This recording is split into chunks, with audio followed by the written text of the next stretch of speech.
Existe um número de pessoas neste exato momento assistindo a este vídeo que, ao ouvir minha voz, está vendo cores. Não como metáfora.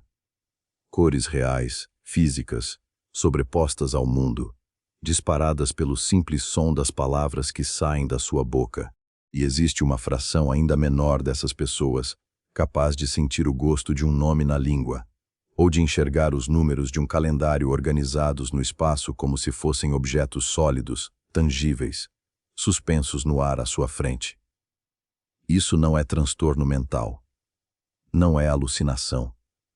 É um cérebro humano operando com uma regra de fábrica ligeiramente diferente da sua. O paradoxo que vamos abrir hoje é este. Durante séculos, a ciência tratou a fusão dos sentidos como sintoma de loucura. E ao mesmo tempo tratou a chamada memória fotográfica como um dom real e comprovado. A verdade, como você vai descobrir nos próximos 22 minutos, é exatamente o oposto do que a cultura popular ensinou para você. Antes de continuar, faça um teste simples. Pare por um segundo e pense na palavra quarta-feira. Ela tem cor para você? Não precisa responder em voz alta, mas escreva nos comentários se ela tiver, porque essa resposta vai te colocar dentro de uma estatística que menos de 5% da população mundial conhece sobre si mesma. Este vídeo não é sobre uma curiosidade neurológica isolada.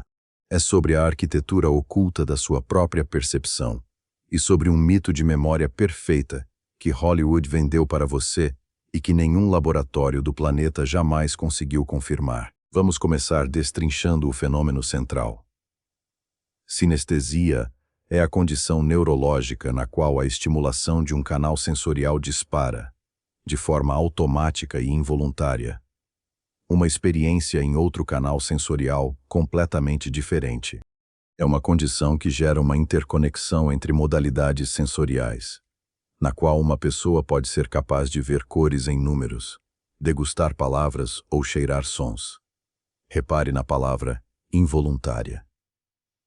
Isso é crucial, porque separa completamente a sinestesia de qualquer prática artística ou meditativa.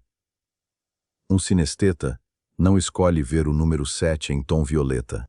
Ele simplesmente vê, da mesma forma automática como você não escolhe sentir dor ao tocar fogo. Mas aqui está a primeira camada de mistério, que vamos deixar em aberto. Se essa fusão sensorial é tão comum na infância, por que praticamente desaparece na vida adulta da maioria das pessoas?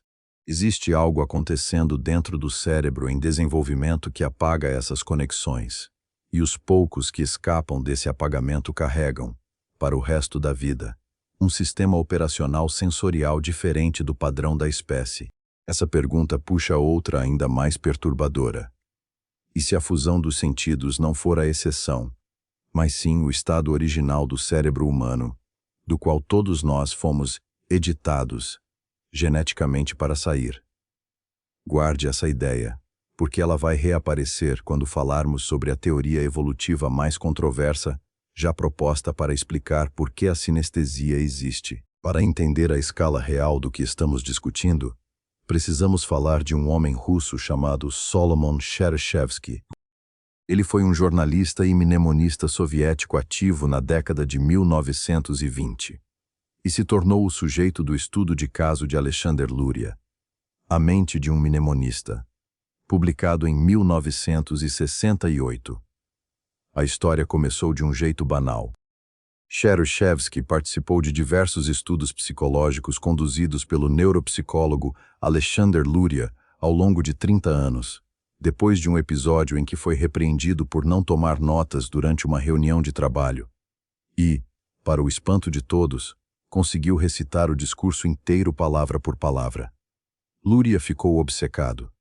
Ao longo de 3 décadas de testes, Chereshevsky foi encarregado de memorizar fórmulas matemáticas complexas, matrizes enormes e até poemas em línguas estrangeiras que nunca havia falado, tudo memorizado com precisão meticulosa em questão de minutos. Mas o mais impressionante não era a velocidade, era a permanência. Anos depois, décadas depois, ele conseguia reproduzir listas ouvidas uma única vez, incluindo detalhes irrelevantes do ambiente ao redor. E o que Luria descobriu, ao investigar a raiz desse fenômeno, mudaria para sempre a forma como entendemos a relação entre os sentidos e a memória humana. A resposta não estava em nenhuma técnica de estudo. Estava em algo estrutural, embutido na própria percepção sensorial de Cheryshev, algo que ele possuía desde o nascimento, e que a ciência levaria décadas para nomear corretamente. Com base em seus estudos, Luria diagnosticou em Cheryshev uma versão extremamente forte de sinestesia, chamada sinestesia quíntupla, na qual a estimulação de um dos sentidos produzia reação em todos os outros. Se ele ouvisse um tom musical, via imediatamente uma cor, e o toque disparava uma sensação de sabor. Esse caso, décadas depois, ajudou a legitimar cientificamente algo que até então era tratado como anedota literária. O termo moderno, sinestesia, como união dos sentidos, foi cunhado formalmente pelo neurologista americano Richard Cytowic. Em sua obra Sinestesia, A Union of the Senses, publicada em 1989. Só que Cytowic enfrentou décadas de ceticismo, até que a tecnologia alcançasse a intuição clínica.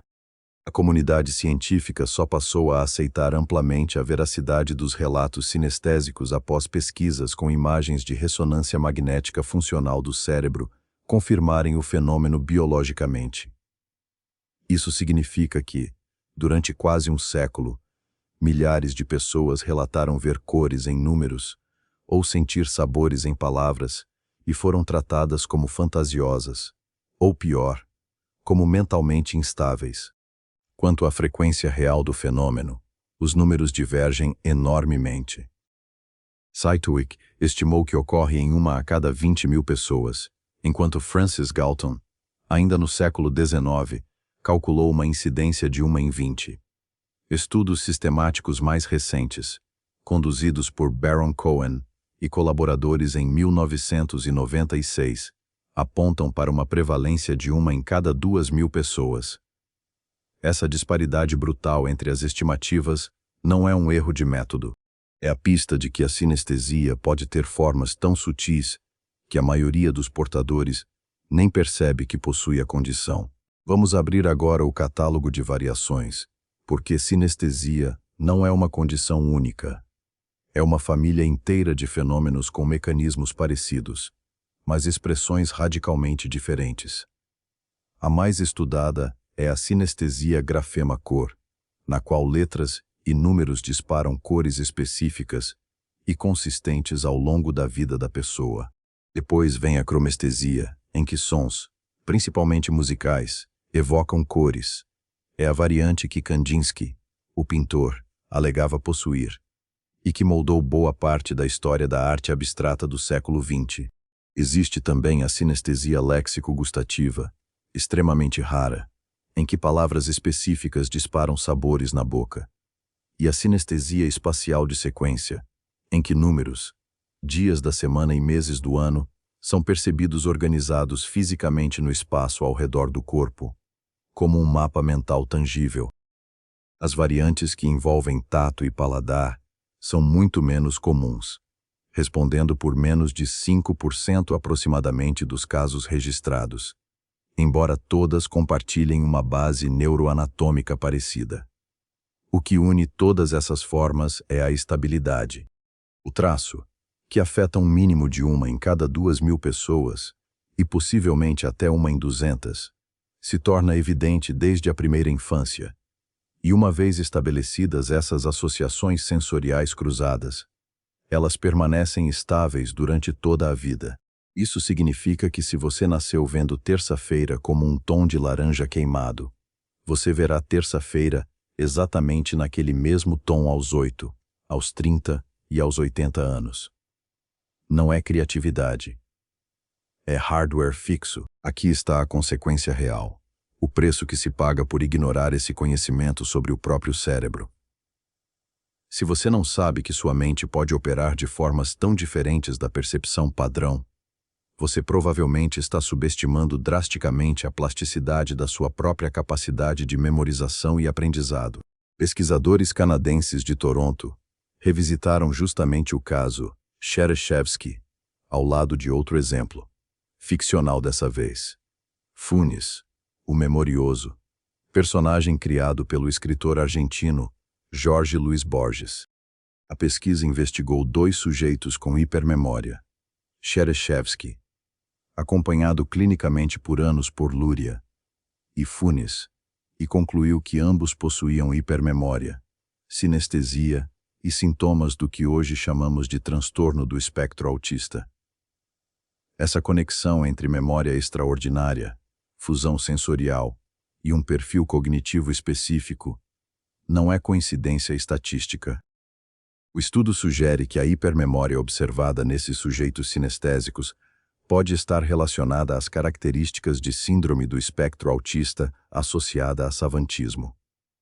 Ou seja, o que parece um superpoder isolado pode, na verdade, ser parte de uma reconfiguração neurológica muito mais ampla, que afeta simultaneamente como a pessoa sente, lembra e processa abstrações.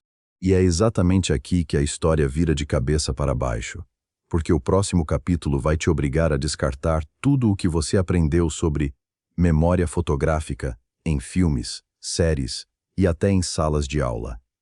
O que você acha que aconteceria com sua vida cotidiana se você fosse fisicamente incapaz de esquecer qualquer detalhe irrelevante? Deixe sua resposta nos comentários antes de continuar. Chegou a hora de derrubar o mito mais persistente da cultura popular sobre a mente humana. A memória fotográfica, no sentido literal de fotografar uma página inteira e reproduzi-la perfeitamente depois, nunca foi comprovada cientificamente em nenhum adulto saudável na história da pesquisa formal.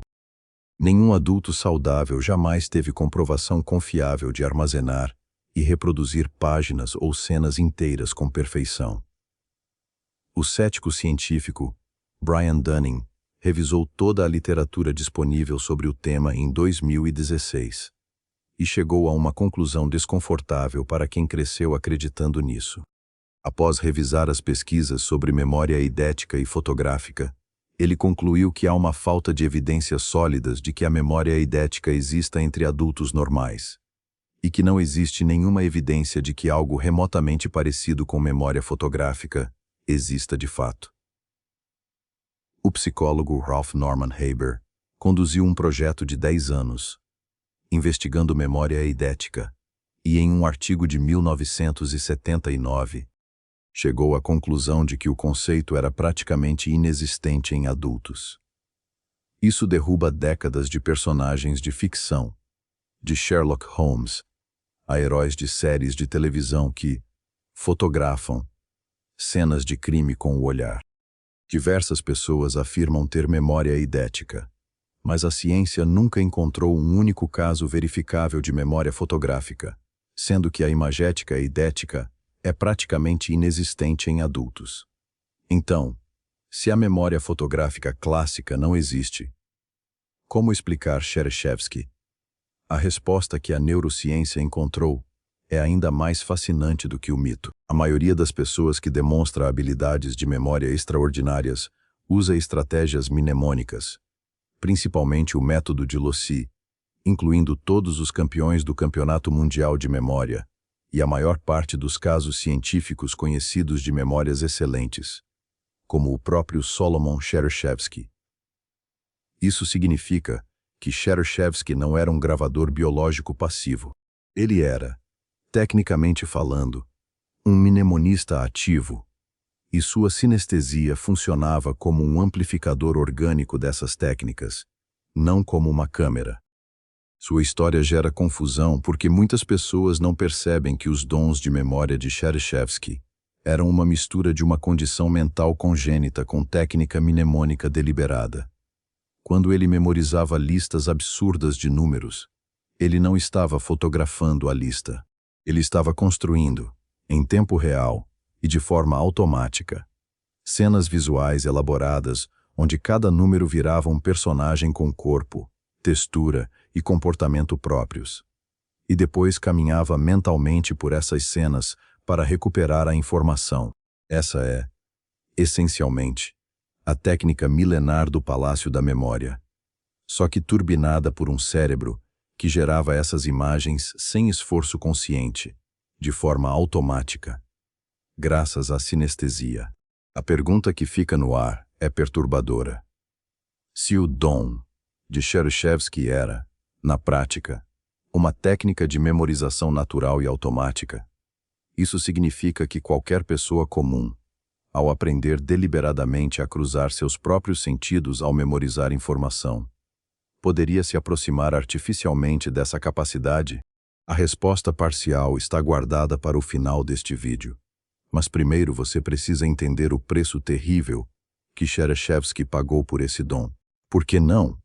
Essa capacidade não era um presente sem custo. Ele precisava de uma concentração absoluta. Uma simples tosse era capaz de interromper seu processo mental e criar uma espécie de borrão dentro da sua memória. Mais grave ainda foi o que os pesquisadores de Toronto identificaram décadas depois ao reanalisar o caso. Esse talento de memória foi acentuadamente diminuído por um déficit profundo de categorização, abstração e funções metafóricas. Em outras palavras, Cherysheevsky conseguia reter uma quantidade virtualmente ilimitada de dados brutos, mas tinha dificuldade genuína em generalizar, resumir ou extrair o significado abstrato por trás desses dados. Ele conseguia decorar um poema inteiro em uma língua que não falava, mas lutava para entender a metáfora contida nele. Essa é a tragédia intelectual pouco contada da história. A mente que nunca esquece pode ser, ao mesmo tempo, a mente que tem mais dificuldade em pensar de forma abstrata e flexível. Pense nisso da próxima vez que você invejar alguém com memória perfeita. O cérebro humano parece operar sob uma espécie de lei de conservação cognitiva. Ganhos extremos em um tipo de processamento vêm acompanhados de perdas em outro. Isso levanta uma questão urgente sobre educação e sobre como valorizamos memorização mecânica em detrimento de raciocínio abstrato nas escolas ao redor do mundo.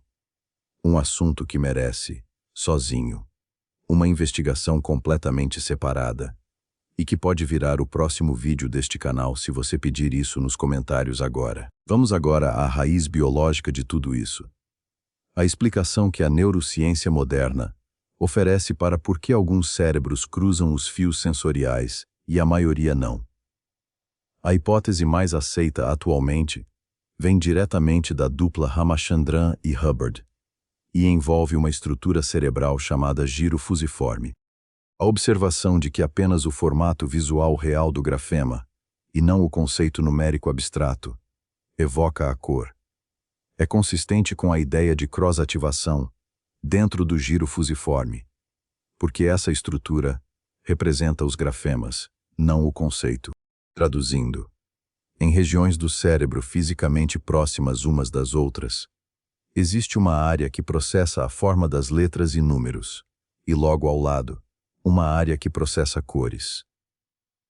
Em sinestetas, essas duas regiões vizinhas parecem ter conexões cruzadas anormais, ativando-se simultaneamente. Uma segunda teoria complementar propõe uma explicação de desenvolvimento infantil. Os fundamentos biológicos da condição envolveriam uma teoria de poda axonal insuficiente durante a infância. Todo bebê nasce com um excesso monumental de conexões neurais entre diferentes áreas sensoriais, conexões que o cérebro normalmente poda, elimina, ao longo dos primeiros anos de vida, para se tornar mais eficiente e especializado. Na sinestesia, essa poda pareceria incompleta, deixando canais cruzados que, no resto de nós, foram sistematicamente desligados. Estudos sugerem que a sinestesia idiopática, aquela que se manifesta naturalmente sem qualquer indução por lesão cerebral, epilepsia ou drogas, possui algum tipo de componente hereditário, embora o gene específico responsável ainda não tenha sido identificado. Ou seja, você pode literalmente herdar dos seus pais um cérebro que nunca terminou de se separar sensorialmente. E aqui chegamos à aplicação prática mais valiosa de tudo o que discutimos. O quantum de transmissão que eu quero que você carregue para fora deste vídeo. Pesquisadores que estudam mnemotécnica observaram, ao investigar o caso Cherchevsky ao longo de décadas, um padrão consistente. Na hora de memorizar, quanto mais sentidos estiverem envolvidos simultaneamente, melhor é a retenção da informação. Você não precisa nascer sinesteta para se beneficiar dessa lógica. Técnicas de memorização de altíssima performance, usadas por campeões mundiais de memória, funcionam justamente simulando artificialmente o que o cérebro sinestésico faz naturalmente. Forçam a mente a atribuir cor, som, textura e emoção a informações abstratas, como números e listas, transformando dados sem vida em cenas multissensoriais vívidas e, por isso, memoráveis. É por isso que você lembra perfeitamente do cheiro de um lugar de infância, mas esquece o nome de alguém que conheceu ontem à noite. O cheiro chegou embrulhado em múltiplas camadas sensoriais simultâneas, e o nome chegou sozinho, isolado, em um único canal auditivo fraco. A frase que eu quero que você repita para alguém depois de fechar este vídeo é esta: memória não é sobre repetir informação, é sobre quantos sentidos diferentes você consegue amarrar em torno dela. Guarde essa frase. Ela sozinha vale mais do que qualquer técnica de decoreba que te ensinaram na escola, porque ela explica por que alguns aprendizados grudam para sempre e outros evaporam em 24 horas, independentemente de quantas vezes você releu o mesmo parágrafo do mesmo livro. Voltamos então à pergunta que abriu este vídeo. E se a fusão dos sentidos não for a exceção, mas um resquício arqueológico de como todo o cérebro humano operava antes de aprender a se especializar? Se isso for verdade, cada um de nós carrega, enterrado sob camadas de poda neural, um pouco daquela criança que via terça-feira em laranja e sentia o som de um violino como uma cor púrpura se espalhando no ar. A maioria de nós simplesmente perdeu o acesso consciente a esse sistema. A ciência ainda não sabe exatamente por quê, e essa é justamente a fronteira de pesquisa mais ativa da neurociência sensorial hoje, décadas depois de Sartwig ter sido ridicularizado por levar o assunto a sério. Memória fotográfica, no sentido de Hollywood, provavelmente nunca existiu e provavelmente nunca vai existir. Mas o que existe é algo mais estranho, mais raro e, honestamente, mais bonito. Cérebros que constroem pontes sensoriais, onde a maioria de nós só enxerga muros isolados entre os sentidos. Se este vídeo mudou a forma como você entende sua própria mente, escreva nos comentários se você, ou alguém que você conhece, já sentiu qualquer forma de cruzamento sensorial, por menor que seja, e me diga qual tema de neurociência você quer ver desvendado com esse mesmo nível de profundidade na próxima semana. Se inscreva no canal, ative o sininho e lembre-se, você não tem uma câmera dentro da cabeça. Você tem algo muito mais poderoso e muito menos compreendido.